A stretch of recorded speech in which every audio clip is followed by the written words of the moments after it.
Dear friends and students, this is History of Modern India by Bipin Chandra. Chapter 11: Economic Impact of the British Rule. The British conquest had a pronounced and profound economic impact on India. There was hardly any aspect of the Indian economy that was not changed for better or for worse during the entire period of British rule down to 1947. Disruption of the traditional economy. The economic policies followed by the British led to the rapid transformation of India's economy into a colonial economy whose nature and structure were determined by the needs of the British economy. In this respect, the British conquest differed from all previous foreign conquests. The previous conquerors had overthrown Indian political powers, but had made no basic changes in the country's economic structure. They had gradually become a part of Indian life, political as well as economic. The peasant, the artisan, and the trader had continued to lead the same type of existence as before. The basic economic pattern, that of the self-sufficient village economy, had been perpetuated. Change of rulers had merely meant change in the personnel of those who appropriated the peasants' surplus. But the British conquerors were entirely different. They totally disrupted the traditional structure of the Indian economy. Moreover, they never became an integral part of Indian life. They always remained foreigners in the land, exploiting Indian resources and carrying away India's wealth as tribute. The results of this subordination of the Indian economy to the interests of British trade and industry were many and varied. Ruin of artisans and craftsmen. There was a sudden and quick collapse of the urban handicrafts, which had for centuries made India's name a byword in the markets of the entire civilized world. This collapse was caused largely by competition with the cheaper imported machine goods from Britain. As we have seen earlier, the British imposed a policy of one-way free trade on India after 1813, and the invasion of British manufactures, in particular cotton textiles, immediately followed. Indian goods made with primitive techniques could not compete with goods produced on a mass scale by powerful steam-operated machines. The ruin of Indian industries, particularly rural artisan industries, proceeded even more rapidly once the railways were built. The railways enabled British manufacturers to reach and uproot the traditional industries in the remotest villages of the country. As the American writer H. Buchanan has put it, the armor of the isolated, self-sufficient village was pierced by the steel rail, and its lifeblood ebbed away. The cotton weaving and spinning industries were the worst hit. Silk and woolen textiles fared no better, and a similar fate overtook the iron, pottery, glass, paper, metals, shipping, oil pressing, tanning, and dyeing industries. Apart from the influx of foreign goods, some other factors arising out of British conquest also contributed to the ruin of Indian industries. The oppression practiced by the East India Company and its servants on the craftsmen of Bengal during the second half of the 18th century, forcing them to sell their goods below the market price and to hire their services below the prevailing wage, compelled a large number of them to abandon their ancestral professions. In the normal course, Indian handicrafts would have benefited from the encouragement given by the company to their export. But this oppression had an opposite effect. The high import duties and other restrictions imposed on the import of Indian goods into Britain and Europe during the 18th and 19th centuries, combined with the development of modern manufacturing industries in Britain, led to the virtual closing of the European markets to Indian manufacturers after 1820. The gradual disappearance of Indian rulers and their courts, who were the main customers of their handicrafts, also gave a big blow to these industries. For instance, the production of military weapons depended entirely on the Indian states. The British purchased all their military and other government stores in Britain.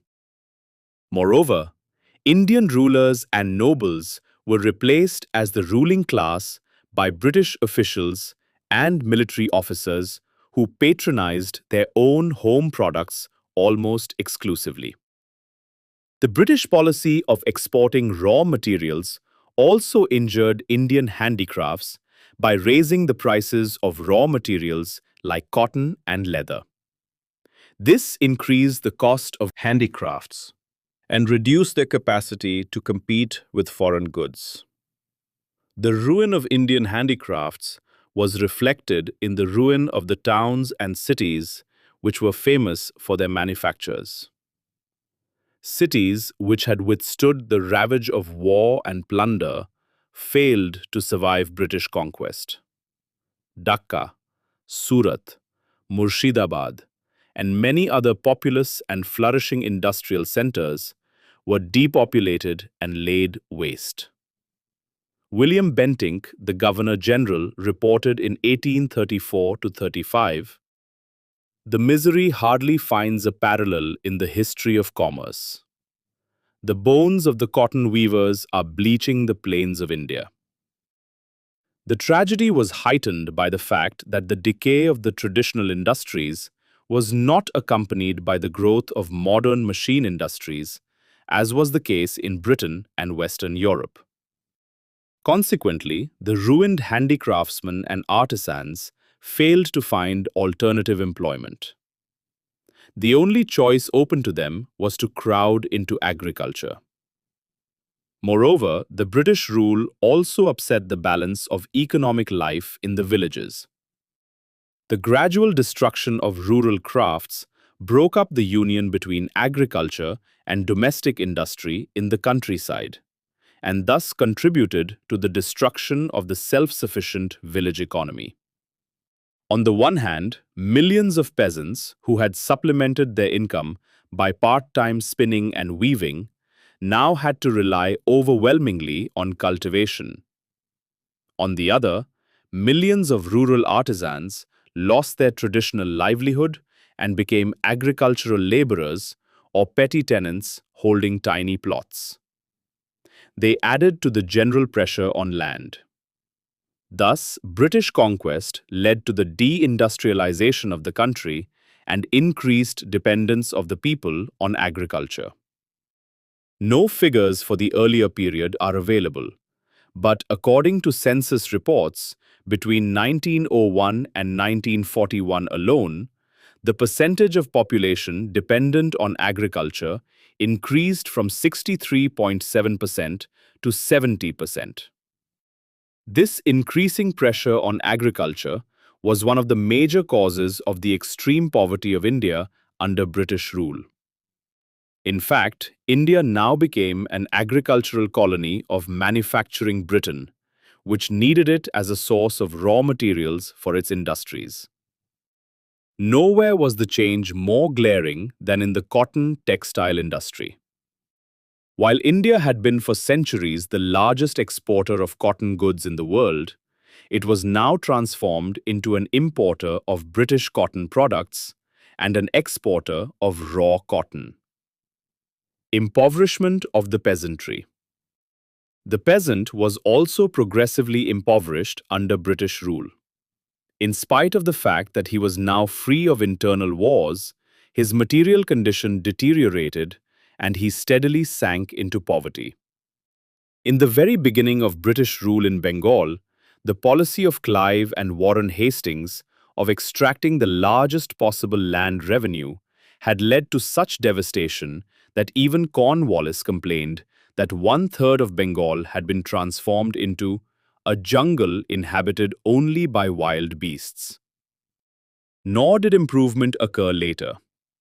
In both the permanently and the temporarily settled zamindari areas, the lot of the peasants remained unenviable. They were left to the mercies of the zamindars, who raised rents to unbearable limits, compelled them to pay illegal dues, and to perform forced labor or bigari, and oppressed them in diverse other ways. The condition of the cultivators in the Riotwari and Mahalwari areas was no better. Here, the government took the place of zamindars and levied excessive land revenue, which was in the beginning fixed as high as one-third to one-half of the produce. Heavy assessment of land was one of the main causes of the growth of poverty and the deterioration of agriculture in the 19th century. Many contemporary writers and officials noted this fact. For instance, Bishop Heber wrote in 1826, "Neither native nor European agriculturist, I think, can thrive at the present rate of taxation. Half of the gross produce of the soil is demanded by government." In Hindustan, northern India, I found a general feeling among the civil officers that the peasantry in the company's provinces are on the whole worse off, poorer, and more dispirited than the subjects of the native provinces. And here in Madras, where the soil is, generally speaking, poor, the difference is said to be still more marked. The fact is, no native prince demands the rent which we do. Even though the land revenue demand went on increasing year after year, it increased from 15.3 crores rupees in 1857 to 58 to 35.8 crores rupees in 1936 to 37. The proportion of the total produce taken as land revenue tended to decline as the prices rose and production increased. No proportional increase in land revenue was made, as the disastrous consequences of demanding extortionate revenue became obvious. But by now, the population pressure on agriculture had increased to such an extent that the lesser revenue demand of later years weighed on the peasants as heavily as the higher revenue demand of the earlier years of the company's administration. The evil of high revenue demand was made worse by the fact that the peasant got little economic return for it. The government spent very little on improving agriculture. It devoted almost its entire income to meeting the needs of British Indian administration, making the payments of direct and indirect tribute to England, and serving the interests of British trade and industry. Even the maintenance of law and order tended to benefit the merchant and the money-lender more than the peasant.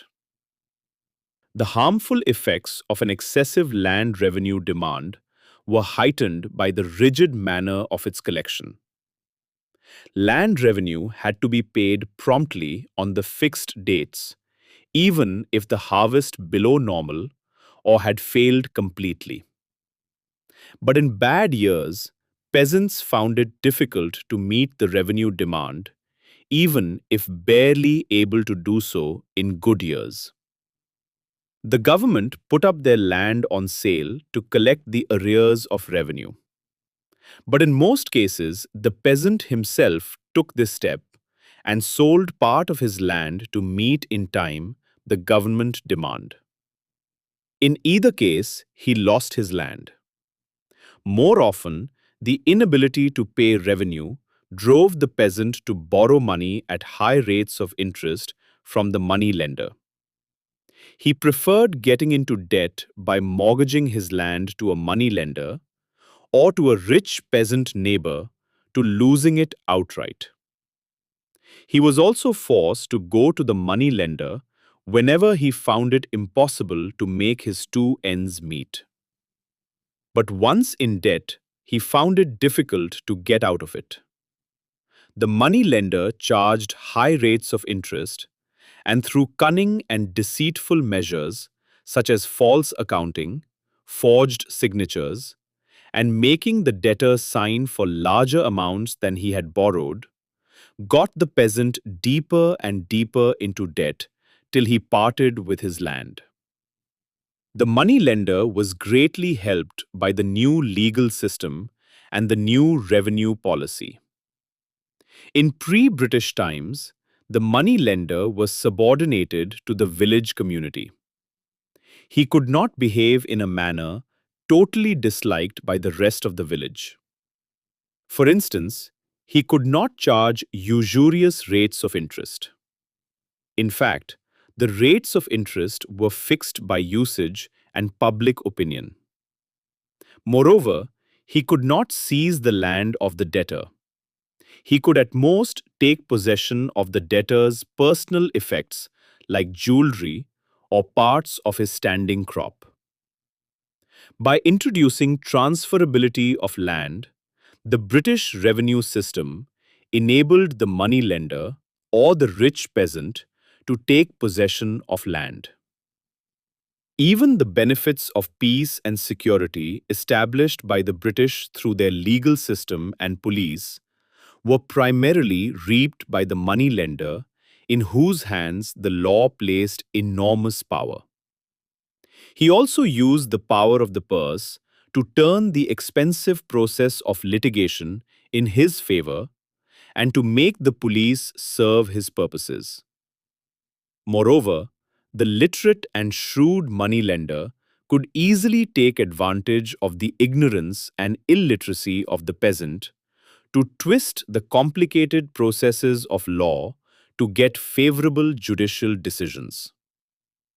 Gradually, the cultivators in the Ryotwari and Mahalwari areas sank deeper and deeper into debt, and more land passed into the hands of moneylenders, merchants, rich peasants, and other moneyed classes. The process was repeated in the zamindari areas, where the tenants lost their tenancy rights and were ejected from the land or became subtenants of the moneylender. The process of transfer of land from cultivators was intensified during periods of scarcity and famines. The Indian peasant hardly had any savings for critical times, and whenever crops failed, he fell back upon the moneylender not only to pay land revenue, but also to feed himself and his family.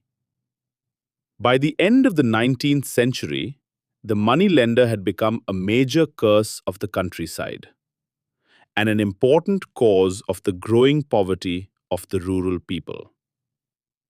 In 1911, the total rural debt was estimated at 300 crores of rupees.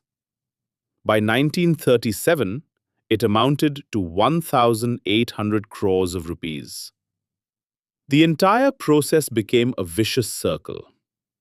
The pressure of taxation and growing poverty pushed the cultivators into debt, which in turn increased their poverty. In fact, the cultivators often failed to understand that the moneylender was an inevitable cog in the mechanism of imperialist exploitation, and turned their anger against him as he appeared to be the visible cause of their impoverishment. For instance, during the revolt of 1857, wherever the peasantry rose in revolt, quite often its first target of attack was the moneylender and his account books. Such peasant actions soon became a common occurrence. The growing commercialization of agriculture also helped the moneylender come merchant to exploit the cultivator. The poor peasant was forced to sell his produce just after the harvest and at whatever price he could get, as he had to meet in time the demands of the government, the landlord, and the moneylender. This placed him at the mercy of the grain merchant, who was in a position to dictate terms and who purchased his produce at much less than the market price.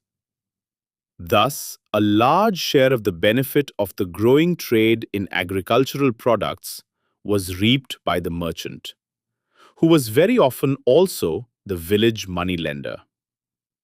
The loss of land and the overcrowding of land caused by deindustrialization and lack of modern industry compelled the landless peasants and ruined artisans and handicraftsmen to become either tenants of the moneylenders and zamindars by paying rack rent or agricultural laborers at starvation wages.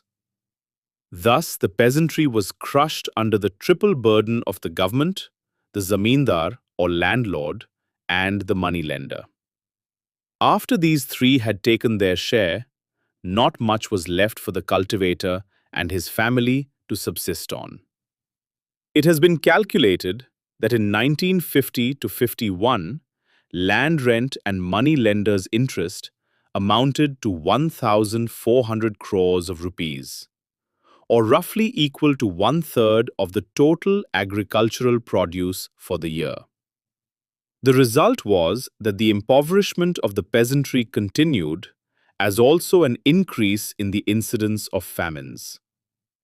People died in millions whenever droughts or floods caused failure of crops and produced scarcity. Ruin of old zamindars and rise of new landlordism. The first few decades of British rule witnessed the ruin of most of the old zamindars in Bengal and Madras. This was particularly so with Warren Hastings' policy of auctioning the rights of revenue collection to the highest bidders. The permanent settlement of 1793 also had a similar effect in the beginning. The heaviness of land revenue, the government claimed 10/11ths of the rental, and the rigid law of collection, under which the zamindari estates were ruthlessly sold in case of delay in payment of revenue, worked havoc for the first few years. Many of the great zamindars of Bengal were utterly ruined. By 1815, nearly half of the landed property of Bengal had been transferred from the old zamindars, who had resided in the villages, and who had traditions of showing some consideration to their tenants, to merchants and other moneyed classes, who usually lived in towns and who were quite ruthless in collecting to the last paise what was due from the tenant, irrespective of difficult circumstances. Being utterly unscrupulous and possessing little sympathy for the tenants, they began to subject the latter to rack renting and ejection. The permanent settlement in North Madras and the Ryotwari settlement in the rest of Madras were equally harsh on the local zamindars.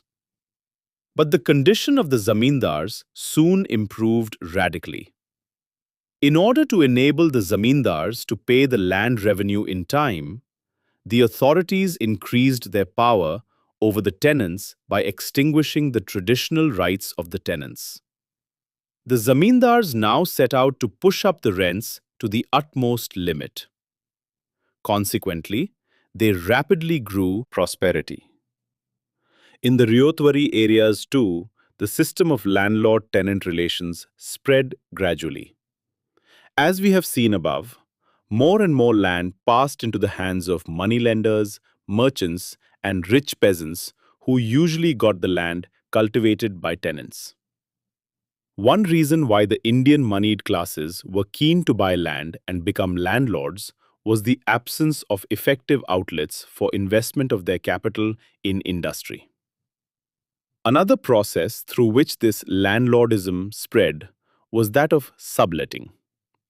Many owner cultivators and occupancy tenants, having a permanent right to hold land, found it more convenient to lease out land to land-hungry tenants at exorbitant rent than to cultivate it themselves.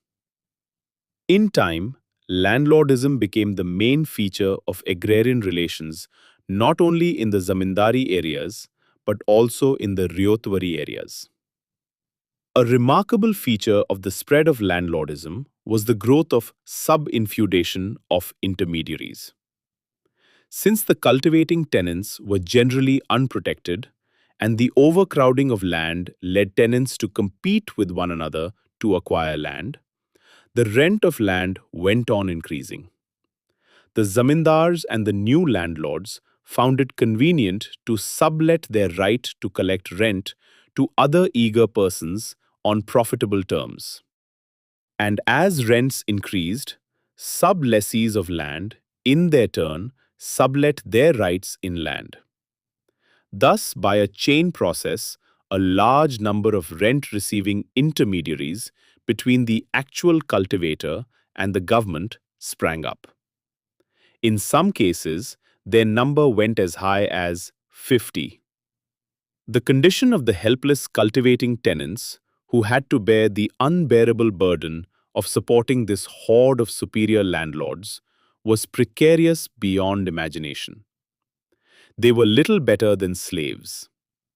A noteworthy consequence of the growth of zamindars and landlordism was the political role they played during India's struggle for independence.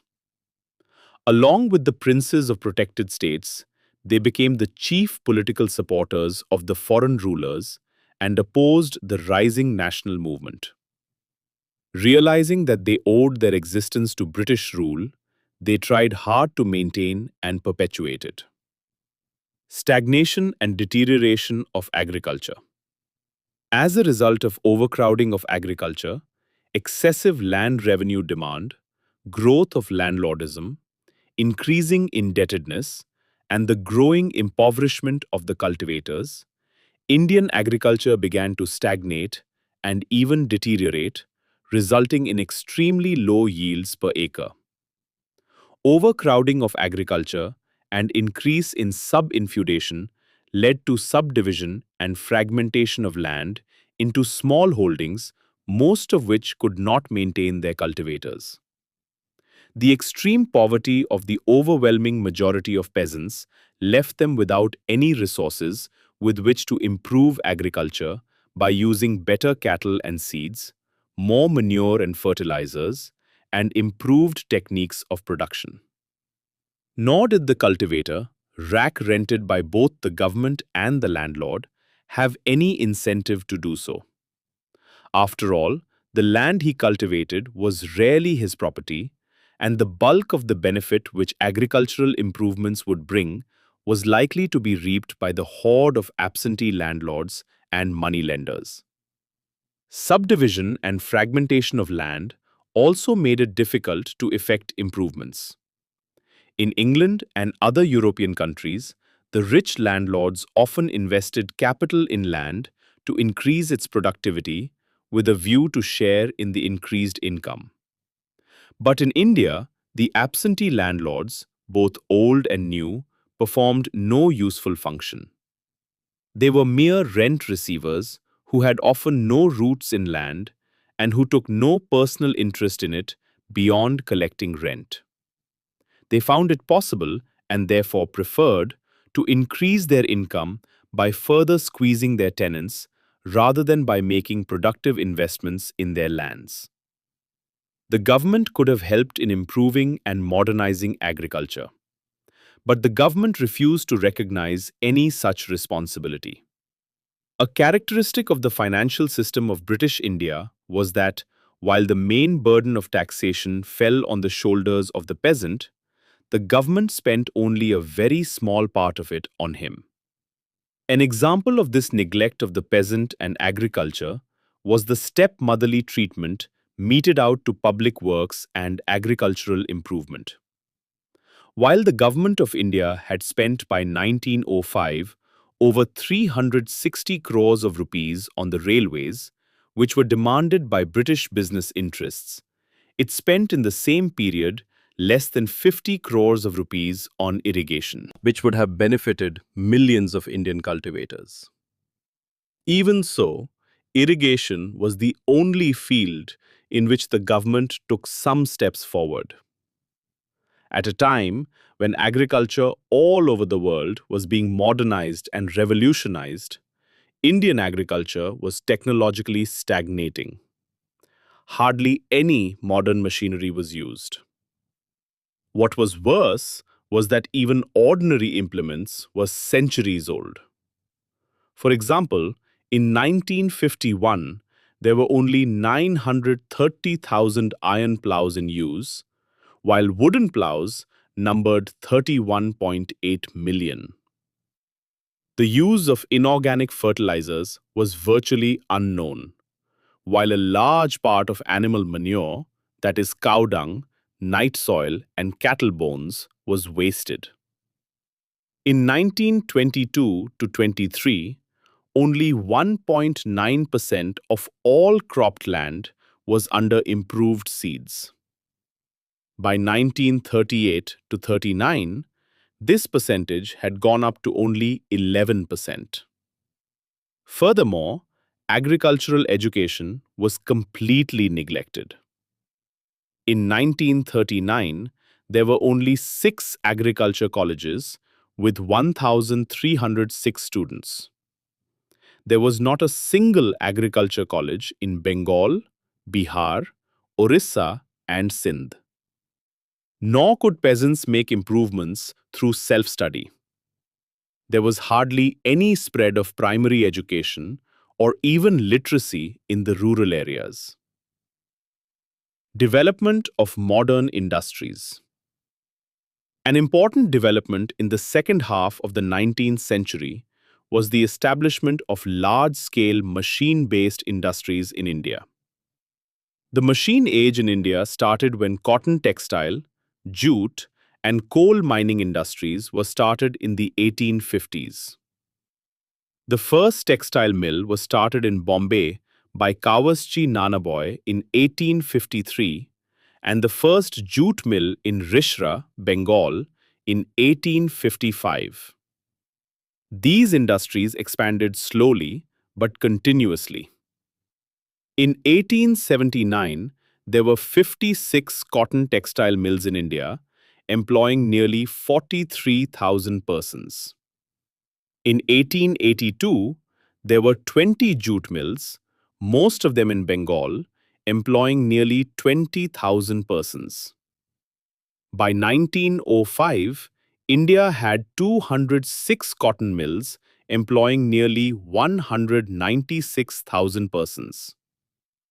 In 1901, there were over 36 jute mills, employing nearly 115,000 persons. The coal mining industry employed nearly 1 lakh persons in 1906. Other mechanical industries which developed during the second half of the 19th and the beginning of the 20th centuries were cotton gins and presses, rice, flour and timber mills, leather tanneries, woolen textiles, paper and sugar mills, iron and steel works, and such mineral industries as salt, mica, and saltpeter. Cement, paper, matches, sugar, and glass industries developed during the 1930s. But all these industries had a very stunted growth. Most of the modern Indian industries were owned or controlled by British capital. Foreign capitalists were attracted to Indian industry by the prospects of high profits. Labor was extremely cheap. Raw materials were readily and cheaply available. And for many goods, India and its neighbors provided a ready market. For many Indian products, such as tea, jute, and manganese, there was a ready demand the world over. On the other hand, profitable investment opportunities at home were getting fewer. At the same time, the colonial government and officials were willing to provide all help and show all favors. Foreign capital easily overwhelmed Indian capital in many of the industries. Only in the cotton textile industry did the Indians have a large share from the beginning, and in the 1930s, the sugar industry was developed by the Indians. Indian capitalists had also to struggle from the beginning against the power of British managing agencies and British banks. To enter a field of enterprise, Indian businessmen had to bend before British managing agencies dominating that field. In many cases, even Indian-owned companies were controlled by foreign-owned managing agencies. Indians also found it difficult to get credit from banks, most of which were dominated by British financiers. Even when they could get loans, they had to pay high interest rates, while foreigners could borrow on much easier terms.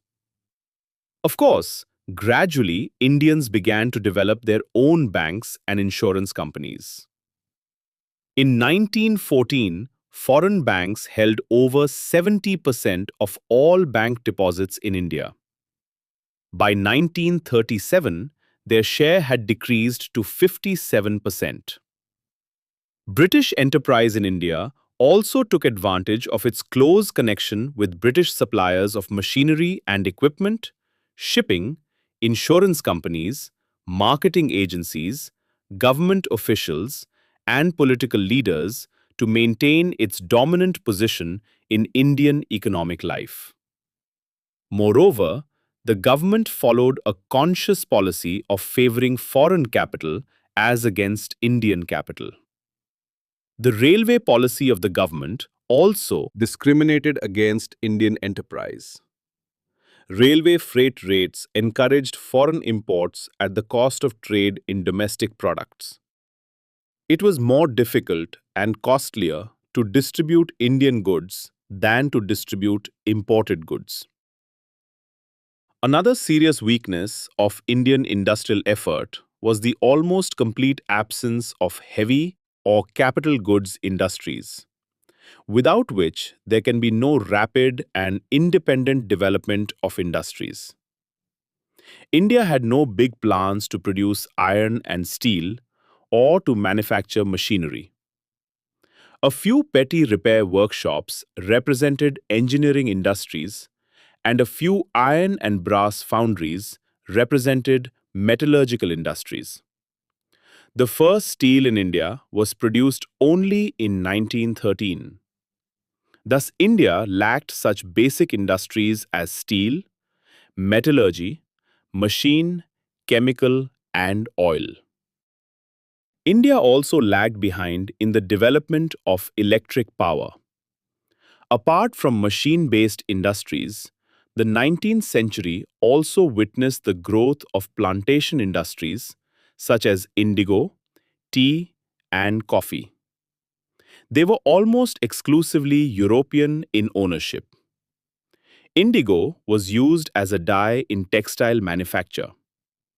Indigo manufacture was introduced in India at the end of the 18th century and flourished in Bengal and Bihar. Indigo planters gained notoriety for their oppression over the peasants who were compelled by them to cultivate indigo. This oppression was vividly portrayed by the famous Bengali writer Dinbandhu Mitra in his play Neel Darpan in 1860. The invention of a synthetic dye gave a severe blow to the indigo industry, and it gradually declined. The tea industry developed in Assam, Bengal, southern India, and the hills of Himachal Pradesh after 1850. Being foreign-owned, it was helped by the government with grants of rent-free land and other facilities. In time, the use of tea spread all over India, and it also became an important item of export. Coffee plantations developed during this period in South India. The plantation and other foreign-owned industries were hardly of much advantage to the Indian people. Their hefty profits went out of the country. A large part of their bill was spent on foreigners. They purchased most of their equipment abroad. Most of their technical staff was foreign. Most of their products were sold in foreign markets, and the foreign exchange so earned was utilized by Britain. The only advantage that Indians got out of these industries was the creation of unskilled jobs. Most of the workers in these enterprises were, however, extremely low paid, and they worked under extremely harsh conditions for very long hours. Moreover, conditions of near slavery prevailed in the plantations. On the whole, industrial progress in India was exceedingly slow and painful. It was mostly confined to cotton and jute industries and tea plantations in the 19th century, and to sugar and cement in the 1930s. As late as 1946, cotton and jute textiles accounted for 40% of all workers employed in factories. In terms of production as well as employment, the modern industrial development of India was paltry compared with the economic development of other countries or with India's economic needs. It did not, in fact, compensate even for the displacement of the indigenous handicrafts. It had little effect on the problems of poverty and overcrowding of land. The paltriness of Indian industrialization is brought out by the fact that out of a population of 357 millions in 1951, only about 2.3 millions were employed in modern industrial enterprises. Furthermore, the decay and decline of the urban and rural handicraft industries continued unabated after 1858. The Indian Planning Commission has calculated that the number of persons engaged in processing and manufacturing fell from 10.3 millions in 1901 to 8.8 millions in 1951, even though the population increased by nearly 40%. The government made no effort to protect, rehabilitate, reorganize, and modernize these old indigenous industries. Moreover, even the modern industries had to develop without government help and often in opposition to British policy. British manufacturers looked upon Indian textile and other industries as their rivals and put pressure on the government of India not to encourage, but rather to actively discourage industrial development in India. Thus, British policy artificially restricted and slowed down the growth of Indian industries. Furthermore, Indian industries, still in a period of infancy, needed protection. They developed at a time when Britain, France, Germany, and the United States had already established powerful industries and could not therefore compete with them. In fact, all other countries, including Britain, had protected their infant industries by imposing heavy customs duties on the imports of foreign manufactures. But India was not a free country. Its policies were determined in Britain and in the interests of British industrialists who forced a policy of free trade upon their colony. For the same reason, the government of India refused to give any financial or other help to the newly founded Indian industries, as was being done at the time by the governments of Europe and Japan for their own infant industries. It would not even make adequate arrangements for technical education, which remained extremely backward until 1951 and further contributed to industrial backwardness. In 1939, there were only 7 engineering colleges with 2,217 students in the country. Many Indian projects, for example, those concerning the construction of ships, locomotives, cars, and aeroplanes, could not get started because of the government's refusal to give any help. Finally, in the 1920s and 1930s, under the pressure of the rising nationalist movement and the Indian capitalist class, the government of India was forced to grant some tariff protection to Indian industries. But, once again, the government discriminated against Indian-owned industries. The Indian-owned industries, such as cement, iron and steel, and glass, were denied protection or given inadequate protection. On the other hand, foreign-dominated industries, such as the match industry, were given the protection they desired. Moreover, British imports were given special privileges under the system of imperial preferences, even though Indians protested vehemently. Another feature of Indian industrial development was that it was extremely lopsided regionally. Indian industries were concentrated only in a few regions and cities of the country. Large parts of the country remained totally underdeveloped. This unequal regional economic development not only led to wide regional disparities in income, but also affected the level of national integration. It made the task of creating a unified Indian nation more difficult. An important social consequence of even the limited industrial development of the country was the birth and growth of two new social classes in Indian society: the industrial capitalist class and the modern working class. These two classes were entirely new in Indian history because modern mines, industries, and means of transport were new. Even though these classes formed a very small part of the Indian population, they represented new technology, a new system of economic organization, new social relations, new ideas, and a new outlook.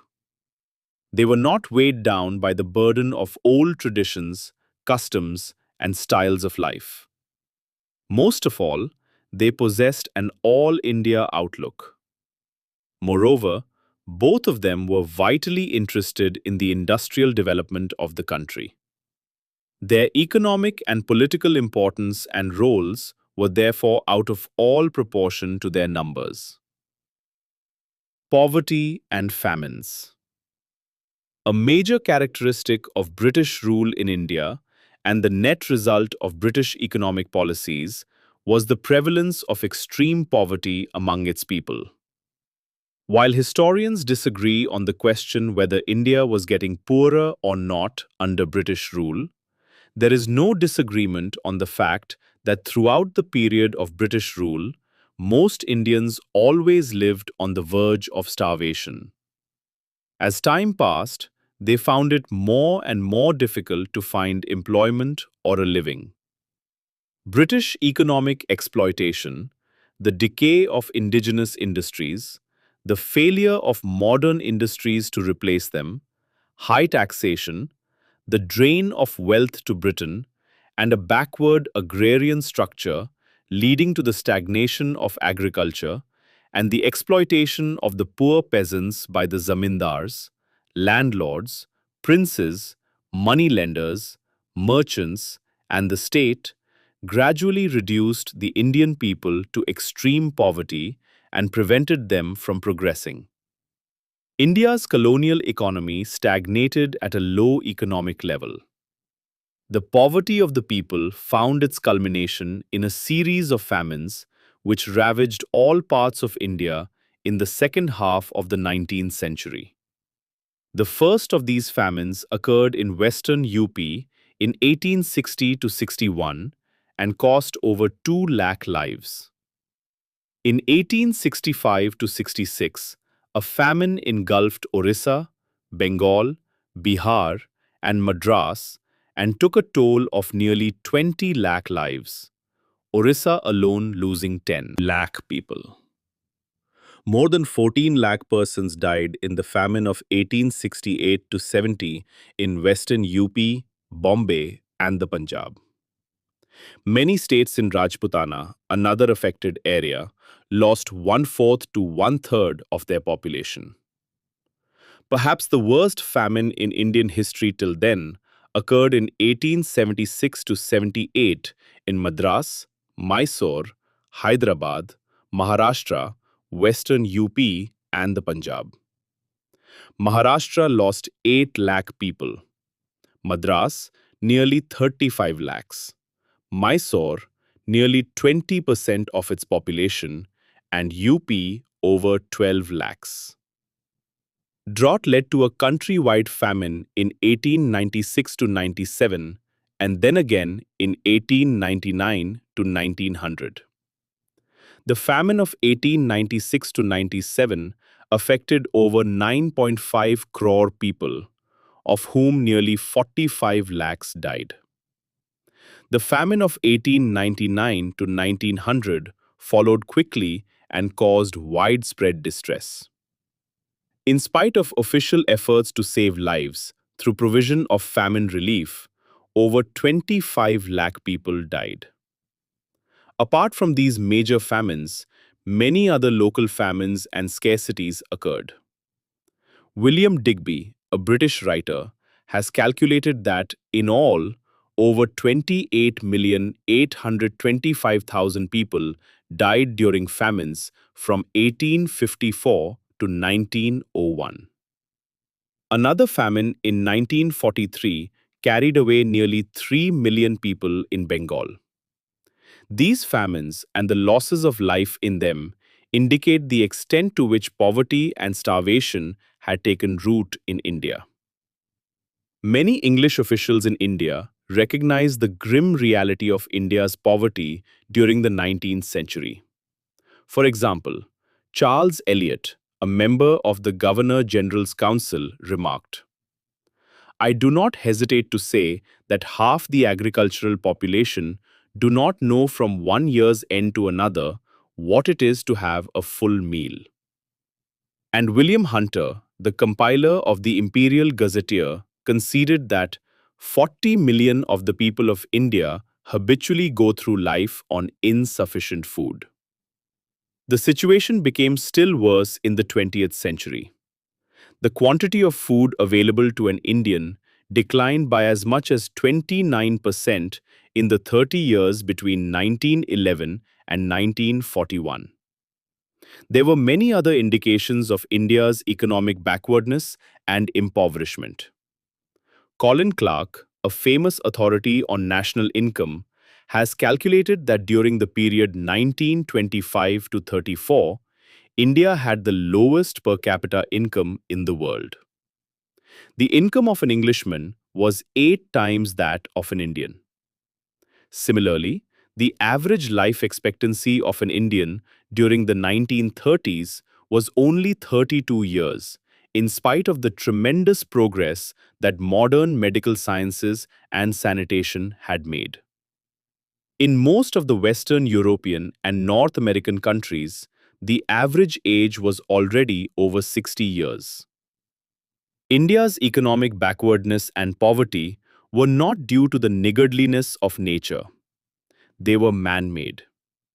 The natural resources of India were abundant and capable of yielding, if properly utilized, a high degree of prosperity to the people.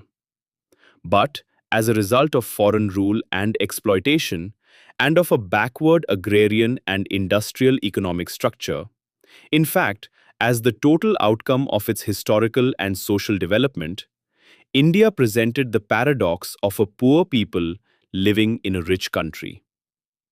Exercises.